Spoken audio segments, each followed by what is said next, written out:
Hello, this is Dennis Crow for Public Relations at Full Sail University, IMBS program, and this is my Exercise 1, Do-It-Yourself Monitoring. To set up my Do-It-Yourself Monitoring, I've set up a number of feeds in Google Reader that allow me to do three things. First of all, they allow me to keep up with my competitors and my industry. They allow me to monitor my online business and brand, and they allow me to monitor my own personal name and personal brand. What I'll do in this video is I'll go through how I've set up all three of these categories. Again, this is all in the Google Reader account, which is accessible from the Google homepage. To set up these accounts, I've done Google News searches and then added the results of these Google News searches as a subscription into Reader. This is a very simple process and makes the whole setup very easy. In fact, it's pretty much almost automatic once you get it set up.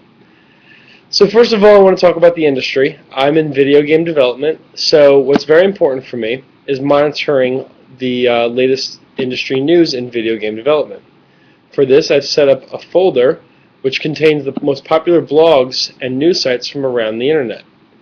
To find these sites, I've used word of mouth, Google searches, and Alexa rankings to find the most influential blogs. Then I've added the blogs to this list, which has allowed me to go to one place and find all the latest news so I can keep up with my competitors and keep up on important events in the industry. Very convenient. The second thing is, it allows me to stay on top of my business. So my business is Crow Interactive. Well, it hasn't started yet. It will. And I want to make sure that that name Crow Interactive is a viable name whenever I decide to move forward with it. So to do this, I've set up a Google News search, like I said before, of Crow Interactive. Fortunately, using this feed, I can see that there's no other organization trading on the name Crow Interactive. That's a great thing for me, as it means the name is open. Finally, the third thing I've tracked is my name, Dennis Crow. Fortunately, with Google News, I can tell that there's nobody directly involved in my industry with the name of Dennis Crow. There are a couple other ones that I do want to watch out for. One interesting one is one I'd like to show you by right here. There's an online social media service called Foursquare, which is gaining popularity, and the CEO of that service is named Dennis Crowley. This name is very close to mine, so it concerns me, but it's not the same name. My last name is Crow, and his last name is Crowley.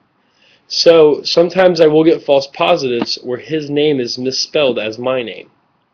This is something I want to watch out for, but it's not that bad because we do have different names. It's just sometimes a misspelling will confuse the two.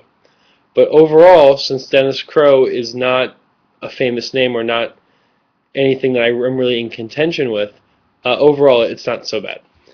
So this is my setup. Again, I've got my name search, I've got my business search, and then I've got my industry search, including competitors' sites. So this is how I can stay on top of everything online and manage my online public relations. Again, this is Dennis Crow for Public Relations at Full Sail University's IMBS program. Thanks.